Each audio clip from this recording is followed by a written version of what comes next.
prosterner. Alléluia.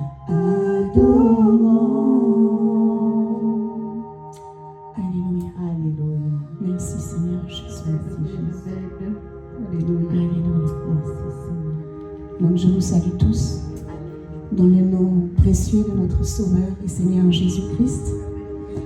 Donc ce matin, c'est à moi que le Seigneur a fait cette grâce, ce privilège et a donné cette charge aussi de pouvoir apporter la parole de Dieu. La parole qui nourrit nos âmes, la parole qui nourrit nos cœurs, nos esprits et qui nous donne la force, la capacité d'avancer et d'aller plus loin encore selon sa divine volonté. Amen. Amen. Donc, on va prendre tout de suite la parole de Dieu. Je vais demander de préparer un texte qui se trouve dans l'évangile de Marc, chapitre 8, à partir du verset 22. Mais avant cela, je vais juste nous rappeler par rapport au titre donné à cette prédication. Jésus, la lumière qui nous éclaire dans les ténèbres, la lumière du monde, touche mes yeux et je vois. Amen. Touche mes yeux et je vois. Amen. La nécessité de voir comme Dieu veut, afin de ne pas aller, de ne pas être emporté à tout vent de doctrine, d'aller à droite et à gauche, mais de marcher dans la bonne direction. Amen. La parole, telle qu'elle est écrite, de la Genèse jusqu'à l'Apocalypse, commence par, au commencement de toute chose, elle est spirituelle et naturelle, cette parole. Et la lumière est aussi spirituelle et naturelle. Dans l'évangile de Jean, pour l'une, et dans la Genèse pour l'autre, nous voyons que tout a commencé par la parole. Dieu le Père et le Fils et le Saint-Esprit présents dès le début, fondatrice de tout l'ordre divin, je parle de la parole, et de la vie en nous, la nouvelle vie. Si nous avons la nouvelle vie, c'est parce que la parole de vie qui s'est faite chair, Jésus-Christ, est allée jusqu'à la croix pour nous. Et nous avons cette vie par la grâce de Dieu, au travers de Jésus-Christ. Nous sommes le temple du Saint-Esprit. Une vie nouvelle s'est installée en nous lorsque nous l'avons reçu comme Sauveur et Seigneur personnel. Amen. Et rien n'a pu se faire sans elle. En elle était la vie, et la vie était la lumière des hommes. Jean 14, 1, verset 4. La clarté visible du jour, nous la voyons aujourd'hui telle qu'elle est, et toute vie qui découle, la nature, les animaux, le soleil, tout ce qui est clair, qui procure à chacun ce dont il a besoin, est donné selon ce que Dieu a voulu en prononçant la parole est donné. Mais le jour est propice à ce que tout ce qui est végétation, tout ce qui est être humain, tout ce qui puisse être vu, pas simplement être vu, mais paraître tel qu'il doit être. Et le temps qui se fixe par rapport au jour et nuit n'est pas forcément nous sommes du jour, le jour c'est bon, nous sommes des êtres spirituellement bons, et la nuit tout est mauvais. Non, le Seigneur a fait le jour et la nuit dans le cycle pour que nous puissions nous repérer au fur et à mesure du temps. Il y a le soleil qui préside le jour, et la nuit, c'est Madame la Lune, la présidente, qui préside avec tous ses ministères, les petites étoiles qui nous éclairent. Et autant l'un est aussi beau que l'autre. Par contre, dans la vie spirituelle, il y a le jour, ceux qui sont avec Dieu, qui marchent avec Dieu, et ce que l'on appelle l'obscurité, les ténèbres, ceux qui marchent dans le mal, ceux qui marchent dans le monde, dans le mal. Monde spirituel, jour, vit avec Dieu, Jésus. Ténèbres symbolise et désigne le monde sans Dieu. Le mal, Satan en est le prince. Le prince. Et il est dit dans la parole de Dieu que les ténèbres ont refusé la lumière. Ils ont refusé l'amour que Dieu leur proposait. Ils ont refusé de prendre la main que Dieu leur tendait.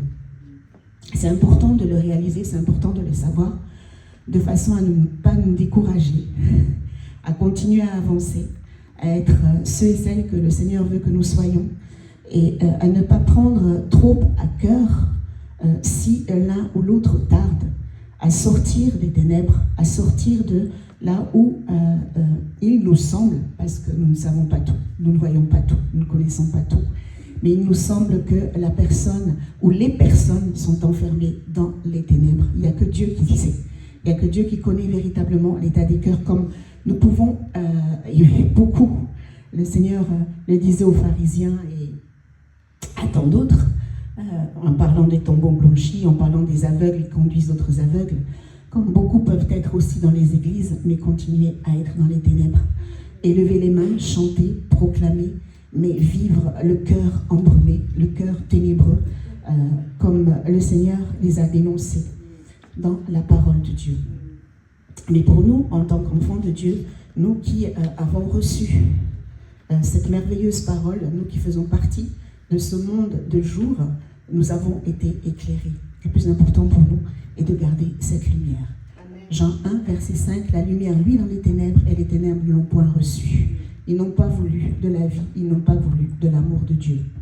Lorsqu'on sait ce que les ténèbres, lorsqu'on sait ce que sont les ténèbres, la noirceur, tout ce qui est laideur, tout ce qui est profondément néfaste, les mots même, je ne sais pas comment dire, tellement c'est... Autant on manque de mots pour dire la grandeur de Dieu, mais autant on peut manquer de mots face à la laideur, face à tout ce que cela entraîne, tout ce que ça dévaste dans un cœur, dans une vie, dans des familles, dans des pays, tels qu'on peut voir dans ces temps, dans ces moments lorsqu'on allume la télévision, pour ceux qui ont encore le courage d'allumer la télévision, de voir toutes ces horreurs qui se passent dans le monde. Les ténèbres s'en donnent à cœur joie. Mais la lumière est toujours là. Gloire à Dieu. Jean 3, verset 16, Jésus, la parole faite chair, lumière qui éclaire tout homme, qui conduit à bon port, le phare. Et la lumière ne va pas sans la parole de Dieu. L'un ne marche pas sans l'autre. Voilà pourquoi dans le psaume 119, verset 105, il est dit, ta parole est une lampe à mes pieds et une lumière sur mon sentier. Une lumière qui n'aveugle pas, mais qui nous guide pas à pas, qui nous amène jusqu'au port. Lorsque la nuit est noire, lorsque nous ne savons pas comment nous diriger, nous avons cette main, ce guide, qui nous dirige pas à pas. Nous marchons dans l'empreinte de ses pas et il nous amène au port. Nous avons qu'à lever les yeux et nous voyons la petite lumière qui brille et qui nous dit c'est la bonne direction. Et nous allons justement prendre ce texte, donc dans Marc 8, verset 22, où Jésus rend la vue à un aveugle. Si quelqu'un veut le lire.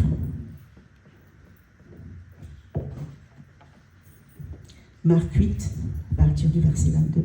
Tu es la parole de Dieu. Amen. Ils se rendirent à Bethsaïda. Quel verset? 26. Merci beaucoup. Ils se rendirent à Bethsaïda. On amena un aveugle vers Jésus et on le supplia de le toucher. Il prit l'aveugle par la main et le conduisit à l'extérieur du village. Puis il lui mit de la salive sur les yeux, posa les mains sur lui et lui demanda s'il voyait quelque chose. Il regarda et dit, j'aperçois les gens, je les vois comme des arbres et ils marchent. Jésus lui mit de nouveau les mains sur les yeux et, quand l'aveugle le regarda fixement, il fut guéri et vit tout distinctement. Alors Jésus le renvoya chez lui en disant, n'entre pas dans le village et n'en parle à personne. Amen. Amen. Amen. Amen. Amen. Il y a cette étape extraordinaire, ce temps, ce moment extraordinaire où Jésus va guérir un aveugle. Mais là, il agit de façon vraiment pas comme d'habitude. Il ne le guérit pas tout de suite. Il le touche une première fois. Il le touche une première fois. Et d'abord, on lui amène, plutôt. On lui amène cet homme aveugle. Jésus, pour qu'on le guérisse. Et Jésus le prit par la main et le conduisit hors du village. Il lui mit de la salive, quelque chose de pas du tout conventionnel pour les religieux. Il prend sa salive, il lui met de la salive sur les yeux, il lui a posé les mains et il lui pose une question. Il lui demande s'il voit. Alors que nous savons que Jésus sait toutes choses. Il sait toutes choses, il n'a pas besoin de lui poser la question. Est-ce que tu vois? Et il lui répond, je vois, mais j'aperçois les hommes, mais j'en vois comme des arbres qui marchent. Sa vue n'est pas totalement guérie. Il voit flou.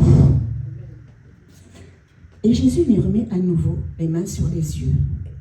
Quand l'aveugle regarde fixement cette fois-ci, il fut guéri et il vit tout distinctement.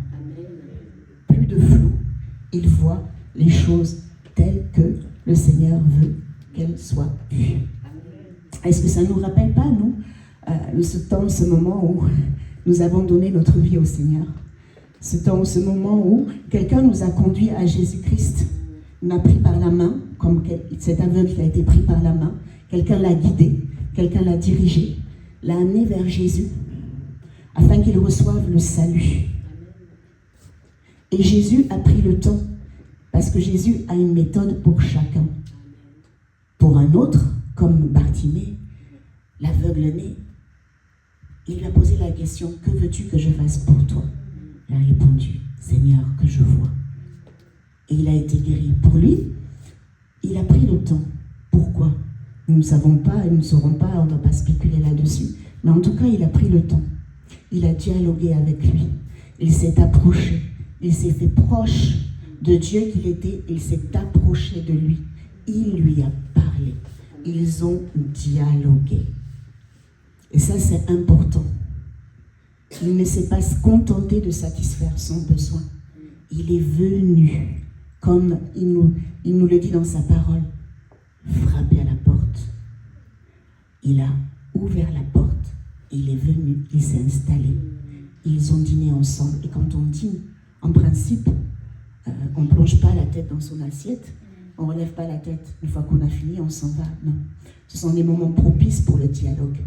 Des moments propices où on partage. Des moments propices où on se parle les uns les autres. Des moments où cette intimité si forte avec le Seigneur, notre Sauveur, prime sur tout. Et Jésus voulait faire comprendre quelque chose d'important. Non moyen à cet homme pour qu'il retrouve la vue, mais surtout pour enseigner les disciples qui étaient autour. Ils avaient besoin de comprendre, eux qui étaient proches du Messie, habitués à le voir accomplir des miracles.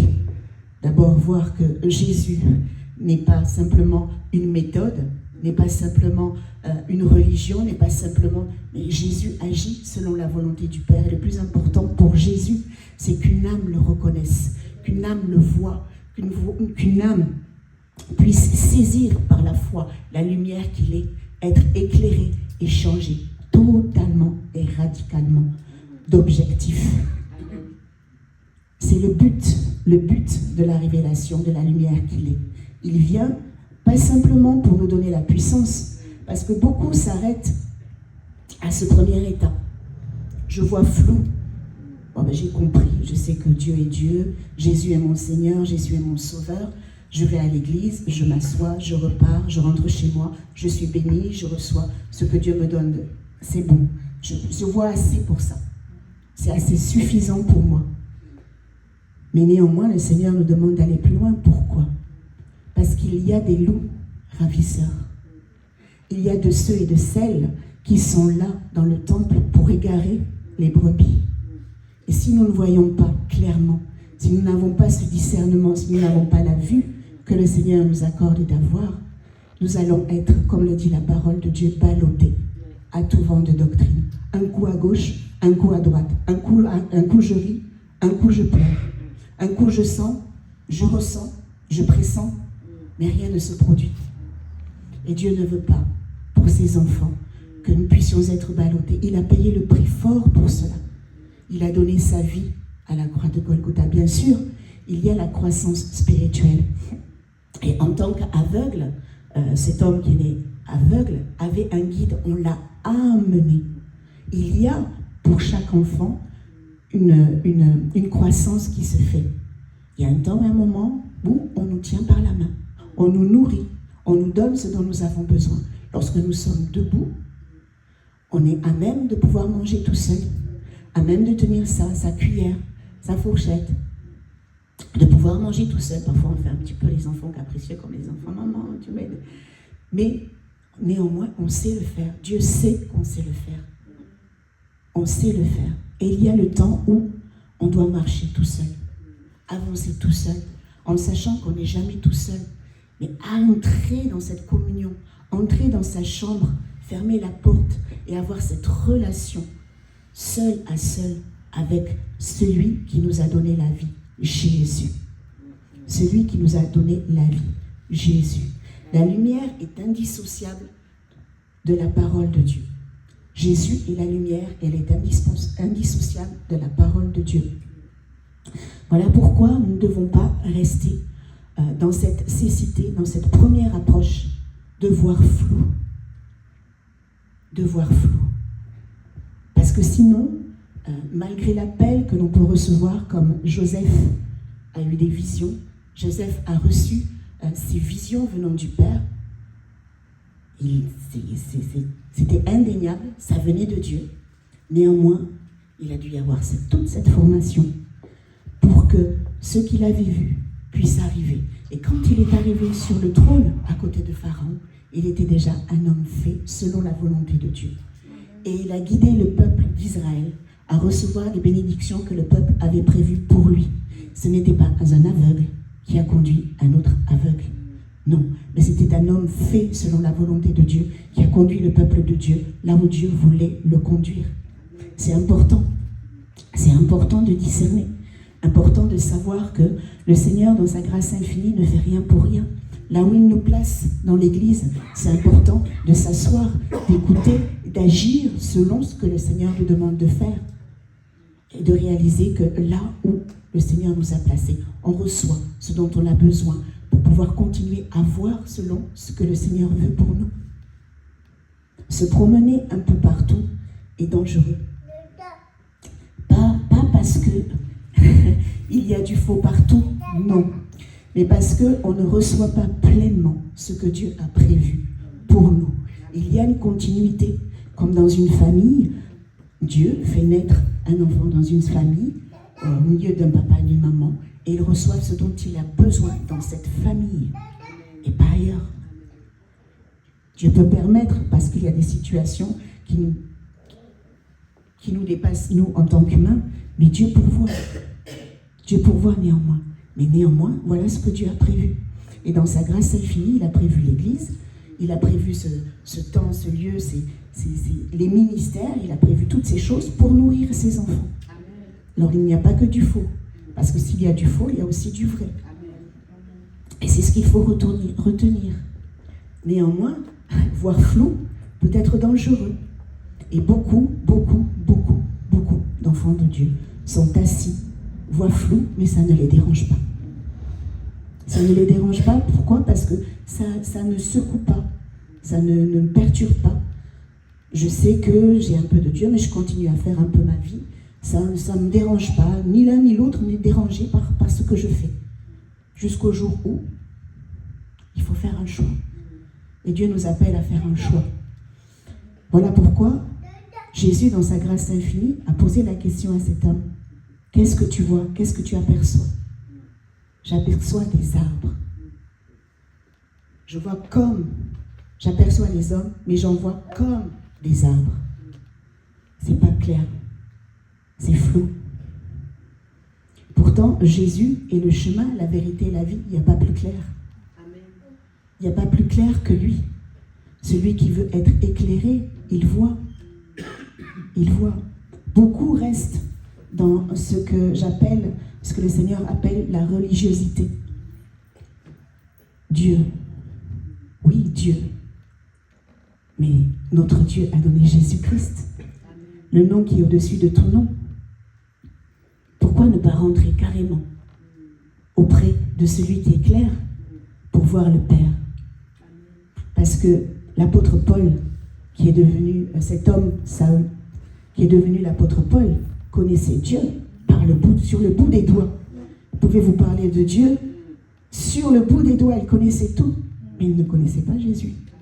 Il ne connaissait pas la lumière qui éclaire. Beaucoup, dans nos églises dites évangéliques, de réveil, connaissent Dieu, l'Ancien Testament, ont entendu parler de Dieu, mais la relation avec Jésus est inexistante. Ou tellement peu, juste ce qu'il faut pour se sentir bien, pour avoir bonne conscience, pour apercevoir. Je vois les hommes, mais ils sont comme des arbres. Soit c'est un homme, soit c'est un arbre. Ça ne peut pas être l'un qui ressemble à l'autre. Soit c'est le Fils de Dieu, soit c'est Jésus-Christ, soit c'est ton Sauveur, soit c'est ton Seigneur. En bref, soit tu es né de nouveau, soit tu n'es pas né de nouveau.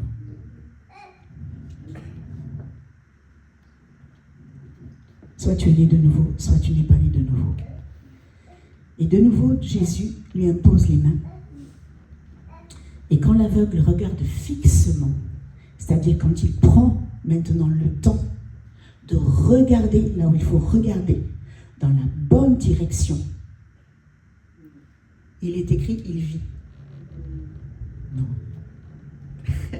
Il est écrit, il est guéri. Amen. Totalement guéri. Pas simplement la vue physique, mais la vue spirituelle. Tout est guéri. Amen. Et il voit clairement. Amen. Il n'aperçoit plus. C'est plus un faux, peut-être bien que. Non. Il voit. Et c'est ce qui nous est arrivé. Gloire à Dieu. Dieu a touché nos yeux, Dieu a touché les yeux de nos cœurs. Et nous le voyons. Cet homme, Bartimée, a demandé à Dieu, à Jésus, de lui redonner la vue, mais déjà dans son cœur, il était prêt. Il lui manquait plus que cela. Déjà, fils de David. Si ce n'est pas une révélation, si ce n'est pas déjà un cœur prêt, comment la bouche peut-elle le dire? Et comment Jésus peut rester insensible à cela? Le travail était déjà fait. Mais pour cet homme, il fallait que le travail commence déjà dans son cœur. Il fallait que le travail commence déjà dans son cœur pour qu'il puisse voir véritablement, fixement et aller de l'avant. Aller de l'avant. Voir flou, mes bien-aimés, c'est s'arrêter à ce qui est superficiel. Vie religieuse, pas de changement profond. Parce que lorsqu'on voit flou, ça nous arrange. Nous savons qu'il y a des choses, parce que le Seigneur vient nous révéler, pas simplement ce que les autres font de mal, mais ce qu'il y a de mal en nous. C'est le but. Le changement de nos cœurs, le changement de nos vies, c'est cela. Et tant qu'il y a un peu de lumière, ça ne nous affole pas trop. On peut s'asseoir tranquille. Mais quand la lumière est profonde, quand la lumière vient éclairer en profondeur, on ne peut pas se cacher. On ne peut pas fuir. On est face à la réalité, face à un choix. Et que faire? Que faire? Et quand on est éclairé, pleinement éclairé, on ne se pose plus la question. Seigneur, si tu te révèles à moi, si tu me révèles, je viens à toi. Je me prosterne à tes pieds. Je m'abandonne entre tes mains. Je me donne à toi. Prends-moi tel que je suis et montre-moi le chemin sur lequel je dois marcher, le chemin que tu as tracé devant moi, le chemin que tu as tracé pour moi, sachant que tu es avec moi jusqu'au bout. Voir tel que nous sommes et accepter le changement intérieur doit s'opérer pour voir fixement, pour ne plus être de ceux et de celles qui ont besoin d'aller voir l'ophtalmo, de porter des lunettes, même si c'est utile, de froncer les sourcils pour voir quelque chose, être sûr que le Seigneur, dans sa grâce infinie, dans ces temps modernes que nous vivons, pour que nous puissions voir, pour que nous puissions continuer à nous nourrir de cette parole qui nous donne la vie, nous a donné de pouvoir aller chez l'ophtalmo, avoir des lunettes, et je pense que nous sommes nombreux à avoir des lunettes, là, on est nombreux à avoir des lunettes, ou naturellement, lorsque nous avons une vue qui trouble, de passer par une chirurgie qui nous permet de réparer et de pouvoir continuer à nous nourrir de cette parole merveilleuse au travers de la lecture. Une mauvaise vue, l'œil peut nous donner de pouvoir nous détourner tout simplement de ce que le Seigneur attend de nous. Et j'ai noté: mauvaise vue égale l'œil est la lampe du corps. Si ton œil est sain, tout ton corps sera éclairé. Mais si ton œil est malade, tout ton corps sera dans les ténèbres. Si donc la lumière qui est en toi est ténèbres, combien seront grandes ces ténèbres? Matthieu 6, versets 22 à 23. C'est un verset, mais qui dit beaucoup de choses. Qui dit beaucoup de choses si on n'y prend pas garde. Peut nous entraîner très loin. Et on peut être là, assis. On peut être là aussi, tenir un micro et prêcher. On peut être dans diverses positions et avoir un cœur dans les ténèbres. Avoir un cœur dans les ténèbres. Et ce n'est pas pour cela que Jésus-Christ a donné sa vie à la croix de Golgotha, mes bien-aimés. Non, c'est pas pour cela. Il a donné sa vie pour que nous puissions vivre une vie pleinement épanouie en lui. Il a donné sa vie pour que nous puissions être de ceux et de celles qui crient « Fils de David, aie pitié de moi ». Lorsque les situations sont lourdes, lorsque les situations sont... On sait vers qui se tourner. Et malheureusement, dans beaucoup d'églises, il y a encore de ceux et de celles qui s'appuient sur le guide. S'appuient sur le guide plutôt que de s'appuyer sur celui qui donne la vie, sur celui qui éclaire, sur celui qui est la lumière. Il y a un temps où Dieu permet qu'un guide soit là. Il te donne la main, il te conduit, il prie avec toi, te montre le chemin que tu dois suivre en te laissant inspirer par sa vie de foi.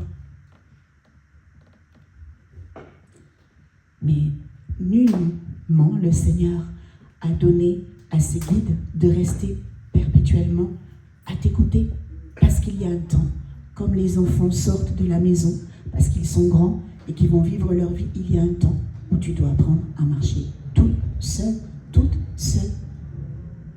Mais le corps reste là. Si tu as besoin d'aide dans la prière, le corps est là. Si tu as besoin d'aide dans les temps, les moments difficiles, le corps est là. Ce n'est pas ce que je suis en train de dire. Non, ce n'est pas l'enseignement de ce matin. Mais il y a un temps où Dieu t'a donné aussi de voir et de comprendre. Mais regardes-tu dans la bonne direction? Vois-tu encore flou ou décides-tu de voir flou? De ne pas prendre la petite lingette pour nettoyer tes verres de lunettes qui sont sales pour voir mieux? De prendre ce collier que le Seigneur te donne, de le mettre dans les yeux pour que ce qui obstrue ta vie puisse être ôté et que tu puisses voir à nouveau. Le but du Seigneur est que nous puissions tous voir. Il n'a pas prévu de plus grands, de plus petits, de moyenne vue, non. Il donne la vue à tous ses enfants. À tous ses enfants. Alors peut-être que pour l'un, il va prendre plus de temps. Il va nettoyer un peu plus, comme il a fait avec ses temps. Prendre le temps de s'asseoir, de dialoguer. Pour un autre, qui était déjà prêt, il va guérir. Et hop, dans la joie, on se met en marche. Mais arrête de voir au travers des yeux de celui qui est à côté de toi, de celui qui prie pour toi, de absolument chercher à ce que lui, il voit à ta place. Dans le royaume du jour, il n'y a pas de devin. Certes, il y a des prophètes. Et encore là, ce serait un autre thème, un autre enseignement. Dans le royaume des ténèbres, oui, il y a des devins. Mais dans le royaume du jour, il y a celui qui est clair, qui est Jésus. Il y a celui qui est clair, qui est Jésus. Alors ce matin, simple question. Où en es-tu? Que vois-tu? Lorsque tes yeux sont fermés, qui vois-tu? Qui entends-tu? Qui veux-tu voir? Qui veux-tu entendre? Les peurs, les doutes, les craintes. Veux-tu laisser la porte ouverte encore une fois à la vie passée? ou rentrer par la foi dans cette vie nouvelle, cette vie de victoire. Cette vie où tu décides de dire, Seigneur, je veux voir comme toi tu vois, entendre comme toi tu entends, mettre mes pieds dans l'empreinte de tes pas, me laisser porter par toi, peu importe les circonstances, peu importe la hauteur de la vague, je sais que toi tu es avec moi et je n'ai rien à craindre. Je sais que tu m'ouvres les yeux et que je peux voir. Je ne vois plus trouble, oui je vois cette vague, je vois cette situation, je vois ci, je vois ça, mais toi, tu es avec moi. Alors dans cette situation, je viens te déposer tous ces fardeaux. Certes, je pleure, mais tu me consoles. Certes, je ris, mais tu ris avec moi. Certes, j'ai besoin de prière, tu pries avec moi, tu intercèdes pour moi. Dans le corps de Christ, mon frère, ma sœur intercèdent pour moi, prie pour moi. Lorsque je suis dans le besoin, tu me permets de pouvoir demander à mon frère, à ma sœur, d'être à mes côtés. Néanmoins, c'est mes yeux qui te voient. C'est pas les yeux du pasteur, c'est pas les yeux du prophète, c'est pas les yeux de l'apôtre, c'est mes yeux qui te voient. Et pour pouvoir voir la lumière, pour pouvoir être éclairé, je sais que ça ne plaît pas toujours, c'est pas toujours ce que l'on aime entendre, mais la parole de Dieu est là pour ça. Amen. Dieu nous a laissé sa parole, et il n'y a pas d'autre que la parole de Dieu. Alors peut-être, ça peut être difficile, il y a des moments où on n'est pas toujours à vouloir, mais néanmoins, prenons la position de dire, Seigneur, voilà, j'ouvre ta parole, éclaire-moi. Tu vois dans quelle situation je suis. Comme cet aveugle, il n'a pas dit à Jésus, mais Jésus, tu vois bien qu'on m'a amené à toi, je sais que ta renommée est grande, on m'a dit que tu fais des miracles, et tu me poses, moi, cette question, mais je ne comprends pas. Il n'a pas dialogué dans ce sens-là, je ne comprends pas ce que tu veux, Seigneur. Il a répondu à ce que Dieu lui a demandé. Tant que tu insisteras à demander pourquoi, à savoir pourquoi, à vouloir tout gérer par tes propres forces, tu ne verras pas celui qui est en face de toi, qui n'attend qu'une seule chose, c'est de te venir en aide. Laisse tout tomber, tes raisonnements, ta façon de penser, tes calculs, ce que tu croyais être hier ne l'est pas dans le monde spirituel d'aujourd'hui. Hier, tu marchais dans les ténèbres. Aujourd'hui, tu es éclairé par la lumière qui te donne la vie. Va vers celui qui peut t'éclairer et répondre à tes questions selon sa volonté. S'il n'a rien à te dire, continue, reste le cœur dans la joie, dans la paix que procure le Saint-Esprit. Continue à louer, continue à exalter, continue à te nourrir dans la parole de Dieu.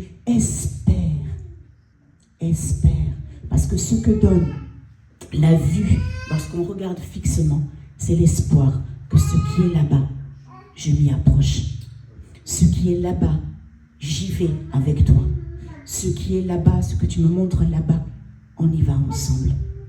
Et on y va, le cœur dans la paix et dans la joie que procure le Saint-Esprit.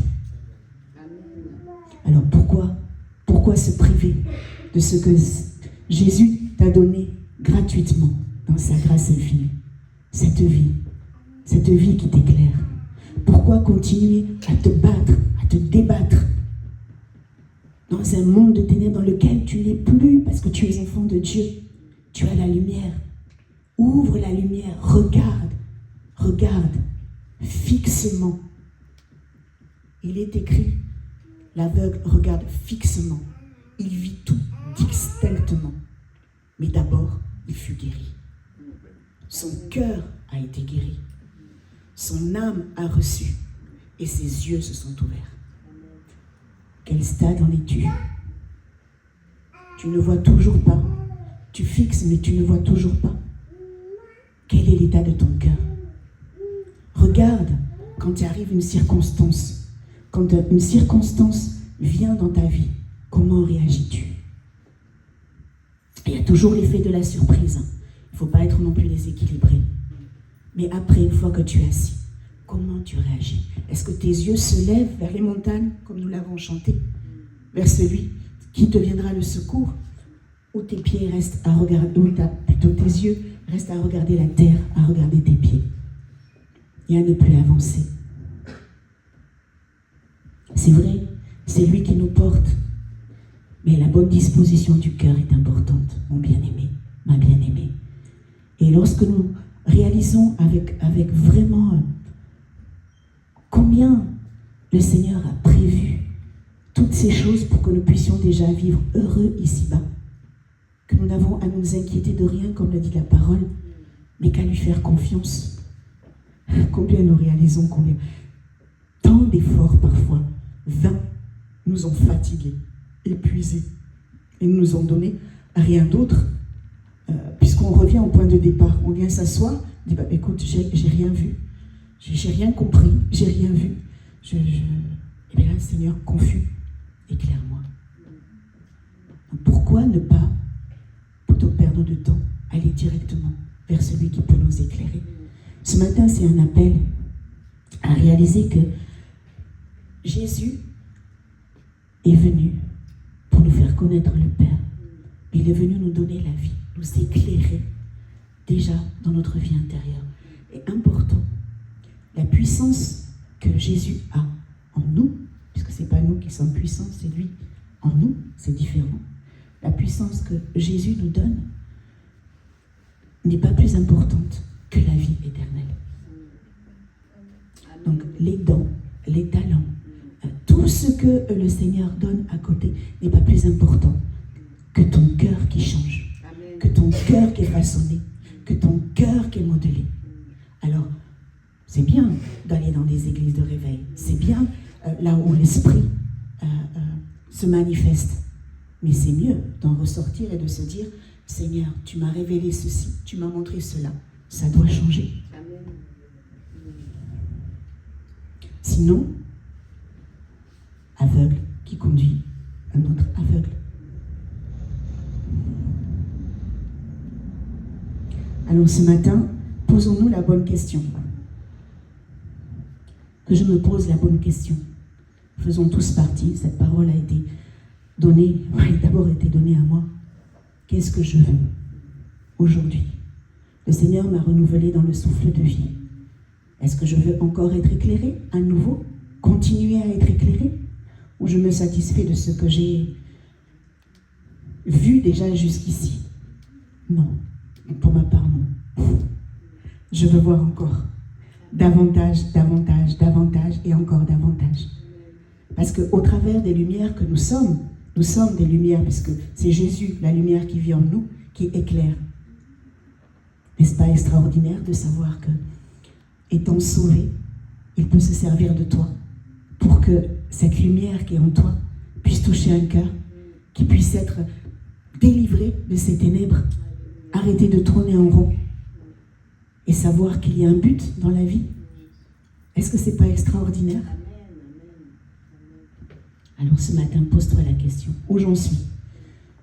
Je vois flou ou je vois fixement?